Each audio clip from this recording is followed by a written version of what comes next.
स्वागत है आपका हमारे YouTube चैनल ज्ञानम क्लासेस में। 28 सितंबर 2021 को जो प्रश्न पत्र हुए थे उसमें चतुर्थ प्रश्न पत्र गणित का हम उसको सॉल्व करेंगे।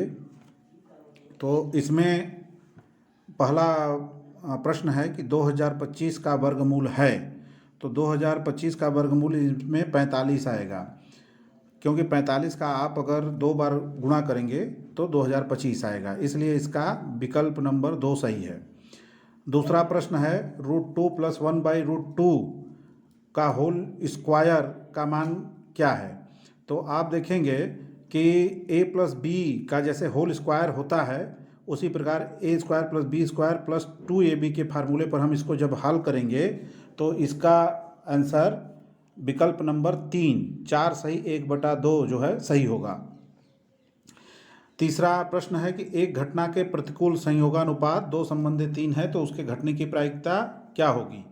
तो चूँकि प्रतिकूल संयोगानुपात है इसलिए यहाँ पे 2 और +3 करेंगे तो 5 आएगा और इसका ऑप्शन नंबर 3/5 सही होगा। अगर ये अनुकूल संयोगानुपात होता तो 2/5 आते और इसलिए इसका विकल्प नंबर 4 3/5 सही है।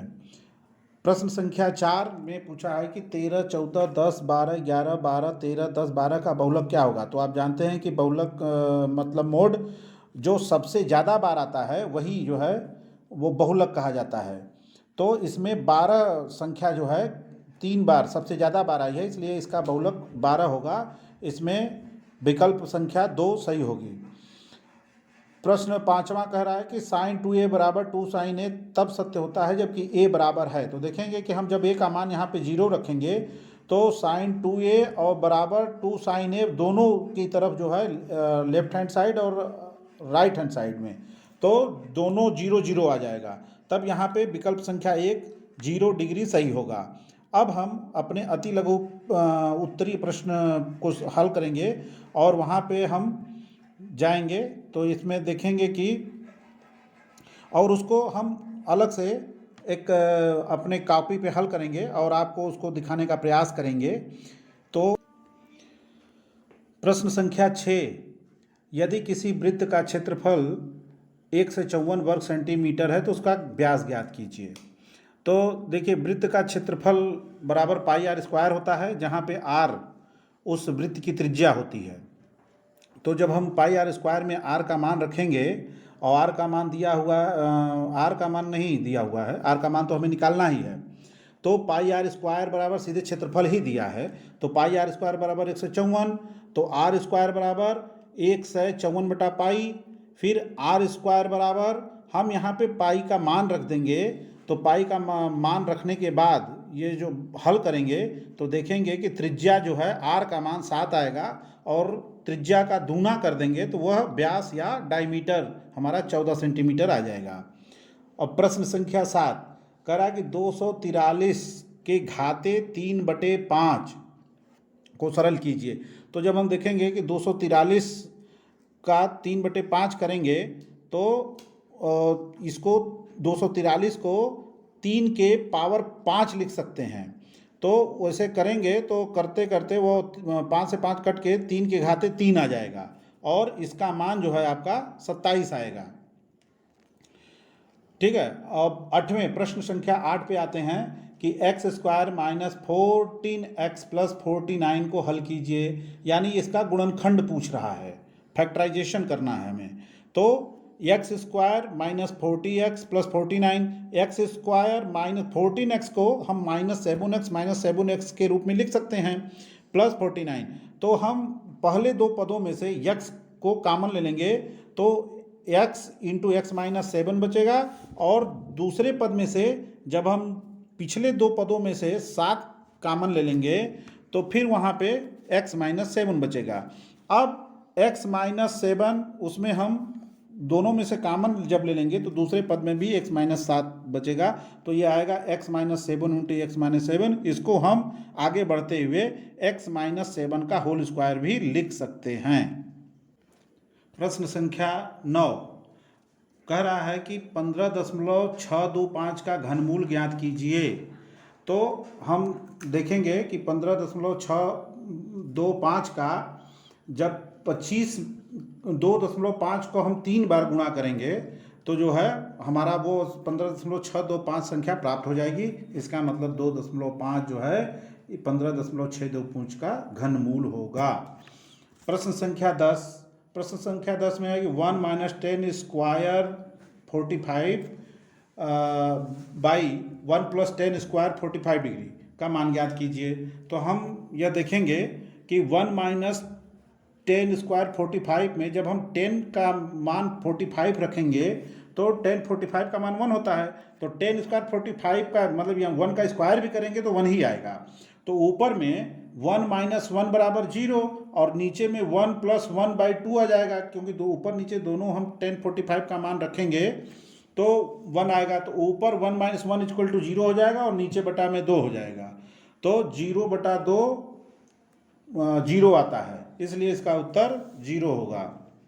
11वां सवाल है कि वह छोटी से छोटी संख्या ज्ञात कीजिए जिससे 6075 में गुणा करने पर गुणनफल पूर्ण वर्ग हो जाए। यानी कि इसमें कोई संख्या कमी रह गई है जो कि पूर्ण वर्ग नहीं हो पा रहा है। तो हम करेंगे क्या कि हम सबका पहले प्राइम फैक्टराइजेशन निकालेंगे। तो प्राइम फैक्टराइजेशन जब हम करेंगे तो हम देखेंगे कि 5 के 2 जोड़े बन रहे हैं, 9 के 2 जोड़े बन रहे हैं, लेकिन 3 का जोड़ा नहीं बन पा रहा है। यानी संख्या 3 की कमी रह गई। चूंकि गुणा पूछ रहा है इसलिए हम 3 का अगर गुणा कर देंगे तो यह पूर्ण वर्ग बन जाएगा। अब हम लघु उत्तरीय प्रश्नों पे आते हैं, जिसमें हम अपनी इस अगली स्लाइड में 12, 13 और 14 नंबर के प्रश्न हल करेंगे। तो इसमें 12वां प्रश्न है कि 2 पासों को एक साथ फेंकने पर दोनों पर सम अंकों के ऊपर आने की घटना का समुच्चय ज्ञात कीजिए। तो हम देखेंगे कि जब 2 पासे एक साथ उछाले जाएंगे तो दोनों पे सम अंक आने की संभावना क्या होगी। तो 3 ऐसे उस पे पासों पे अंक होंगे, जैसे कि 2, 4, 6 जो दोनों पे आ सकते हैं। तो जब अगर पहले पासे पे अगर मान लीजिए कि पहले पासे पे 2 आता है तो हम देखेंगे कि कितनी संभावनाएं बन सकती हैं। पहले पासे पे अगर 2 आएगा तो दूसरे पे 2 एक संभावना, इसी प्रकार से पहले पे 2 तो दूसरे पे 4, पहले पे 2 तो दूसरे पे 6 हो सकता है।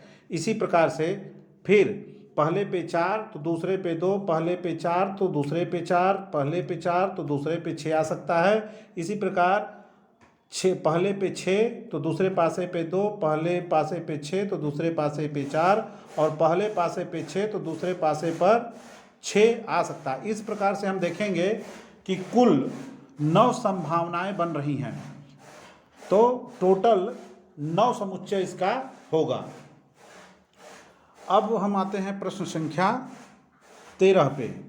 तो प्रश्न संख्या 13 कहता है कि निम्नलिखित बारंबारता बंटन की माध्यिका ज्ञात कीजिए। आप पीछे आप देखेंगे प्रश्न पे तो यह है कि पद दिया हुआ है। पद है 2, 4, 6, 8, 10, 12, 14। जैसे पद पहला 2 का बारंबारता या फ्रिक्वेंसी जिसको बोलते हैं वो 3 है। दूसरा 4 है तो उसकी बारंबारता 2 है। पद 6 है तो उसकी बारंबारता 2 है। 8 है तो 4 है, 10 है तो 3 है, 12 है तो 1 है, 14 का 2 है। टोटल जब हम इसको लिखेंगे तो 2, 2, 2, 4, 4, 6, 6, 6, 8, 8 इसको पूरा जब हम लिख लेंगे तो ये देखेंगे कुल पदों की संख्या कितनी है। तो कुल पदों की संख्या 17 है। तो जब हम बीच वाला पद निकालने का प्रयास करेंगे तो 17 प्लस 1 बटा 2 18 आएगा और 18 बटा 2 यानी 9, 9वां पद इसकी माध्यिका होगी। तो 9वां पद इसमें 8 है, इसलिए इस का उसकी माध्यिका जो है 8 होगी। प्रश्न संख्या 14, यदि समकोण त्रिभुज ABC में tan A बराबर 4/3 तो sine square A plus cos square A का मान ज्ञात कीजिए। देखिए tan A बराबर 4/3 हम जानते हैं कि tan थीटा का मान लंब बटा आधार होता है। तो इसके आधार पर यदि लंब 4 है, आधार 3 है, तो हम कर्ण निकाल लेंगे। कर्ण 5 आएगा। इसका मतलब अब जो है पाइथागोरस थ्योरम से हम इसका मान निकालेंगे AB² plus BC² plus AC² से। अब साइन ए का जब हम मान रखेंगे तो साइन ए बराबर होता है लंब बटा कर्ण, तो आएगा साइन ए बराबर 4/5। और इसी प्रकार से कॉस ए का मान हम जब निकालेंगे तो कॉस थीटा का मान होता है आधार बटा कर्ण, तो आधार जो है इसमें 3 है, कर्ण का मान 5 है, तो कॉस ए का मान 3/5 हो जाएगा, 3/5। तो sin² ए प्लस cos² ए यानी 4/5 का स्क्वायर प्लस 3/5 का स्क्वायर हम करेंगे तो देखेंगे कि ऊपर में भी 4 चौका 16, नीचे 50/25 और उधर 3 तिरिक 9 प्लस बटा में 25 आएगा। तो दोनों को जब हम जोड़ देंगे तो 25/25 आएगा, अर्थात 25/25 अर्थात उत्तर 1 आएगा। हम 15वें सवाल पे आते हैं कि 550 घन सेमी लोहे से एक बेलनाकार सरिया बनाया जाता है। यदि सरिया का व्यास 1 सेंटीमीटर हो तो सरिया की लंबाई ज्ञात करो। अब देखेंगे अपने इस स्लाइड में कि बेलन का जो आयतन होता है वह πr² होता है। यहाँ पे दिया हुआ है उसका व्यास यानी 2r बराबर 1 सेंटीमीटर, इसलिए हम जब उसकी त्रिज्या निकालेंगे r तो 1/2 सेंटीमीटर हो जाएगा। अब हम πr² प्रश्नानुसार देखेंगे कि πr² बराबर वो पहले से ही दिया हुआ है कि 550 घन सेंटीमीटर है, तो जब हम r का मान πr² में रखेंगे तो पाई का भी मान हम रख दें 22/7 गुणे r का मान 1/2 जब रखेंगे तो 1/2 का स्क्वायर इंटू h बराबर 550, फिर 22/7 गुणे 1/4 हो जाएगा। जब हम 1/2 का स्क्वायर करेंगे तो 1/4 हो जाएगा इंटू h बराबर 550। फिर हम जब h का मान निकालेंगे तो इधर 550 और इधर से जितनी संख्याएं हैं हम उधर अंकगणितीय जो भी उसमें गणना हो करेंगे तो करते हुए h का मान 700 सेंटीमीटर के बराबर आ जाएगा, यानी उस सरिया की ऊंचाई 700 सेंटीमीटर हो जाएगी या 700 सेंटीमीटर आएगा उस सरिया की ऊंचाई या लंबाई, सरिया की लंबाई 700 सेंटीमीटर आएगी। हम अगला प्रश्न देखते हैं, प्रश्न संख्या 16। उसमें कह रहा है कि एक टोकरी में 12 से 50 फूल हैं। यदि एक व्यक्ति किसी नगर के प्रत्येक मंदिर में उतने ही फूल चढ़ाता है जितने कि उस नगर में मंदिर हैं, यदि उसने कुल 8 टोकरी फूल चढ़ाए तो बताइए कि उस नगर में कुल कितने मंदिर हैं। तो पहली बात हम ये देखेंगे कि एक टोकरी में फूलों की संख्या 1250 है और टोकरियों की संख्या बराबर 8 है, तो हम कुल फूलों की संख्या निकालेंगे तो 12 से 50 गुणे 8 कर देंगे, कुल फूलों की संख्या 1000 आ जाएगी। अब 10,000 आएगी, 12 से 50 गुणे 8 जब करेंगे तो हाँ 10,000 के बराबर आएगा। तो इसमें कह रहा है कि जितने फूल हैं उतने हर मंदिर में उतने ही फूल चढ़े हैं जितने कि नगर में मंदिर हैं। तो हम करेंगे क्या, इसका मतलब यह है कि हम 10,000 का वर्गमूल निकाल लें। तो 10,000 का जब हम वर्गमूल निकालेंगे तो वह 100 आएगा, इसलिए यहाँ पे उत्तर हो जाएगा नगर में मंदिरों की संख्या कितनी आएगी, 100 आ जाएगी। प्रश्न संख्या 17वां। एक लंबवृत्तीय शंकु की लंबाई उसके आधार की त्रिज्या के बराबर है तथा उसका आयतन 9 पाई घन सेंटीमीटर है, तो शंकु की ऊंचाई ज्ञात की करो। तो हम देखेंगे कि शंकु यहाँ पे दे रहा है कि शंकु के जो नीचे वृत्त बनता है उसकी त्रिज्या उसके हाइट के बराबर है, यानी h के बराबर है। तो हम उसकी वॉल्यूम जब निकालेंगे तो वॉल्यूम यहाँ पे दिया हुआ है, यानी आयतन दिया हुआ है 9 पाई, तो वॉल्यूम उसका क्या होता है, यानी आयतन शंकु का आयतन होता है 1/3 पाई r² h बराबर 9 पाई और n/3 r² इंटू h के बराबर भी हम r को रखेंगे क्योंकि h के बराबर ही त्रिज्या है, तो h का मान भी हम r रख देंगे बराबर 9। तो हम जब 1/3 को हम इधर भेज देंगे तो वो चला जाएगा उधर, 9 में 3 का गुणा हो जाएगा, वो 27 हो जाएगा, तो इधर r³ हो जाएगा राइट हैंड साइड में लेफ्ट हैंड साइड में और राइट हैंड साइड में 27 हो जाएगा। तो जब हम इसको हल करेंगे 27 का क्यूब रूट निकाल लेंगे तो आ जाएगा 3, यानी उत्तर इसका 3 सेंटीमीटर आएगा, यानी उसकी त्रिज्या उत्तर उसका 3 आएगा बस। होगा 18वां। अब आते हैं 18वें और अंतिम सवाल पे अपने। इसमें एक चित्र बना हुआ है। चित्र में ओ केंद्र तथा ए ओ बी वृत्त का व्यास है। वृत्त पर बिंदु सी और डी इस प्रकार है कि कोण ए सी ए बी इक्वल टू 30 अंश और कोण ए बी डी बराबर 40 अंश। तो कोण सी ए डी और कोण सी बी डी का मान पूछा हुआ है। रुको,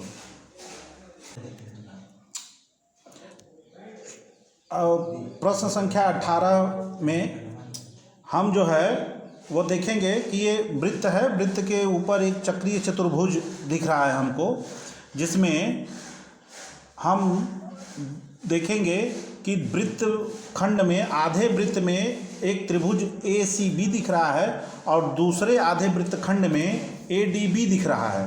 तो हमको पता है कि अर्धवृत्त में स्थित कोण 90 अंश का अर्थात समकोण होता है। तो त्रिभुज ए सी बी, कोण ए सी बी भी हमारा 90 अंश हो जाएगा और कोण ए डी बी भी 90 अंश हो जाएगा।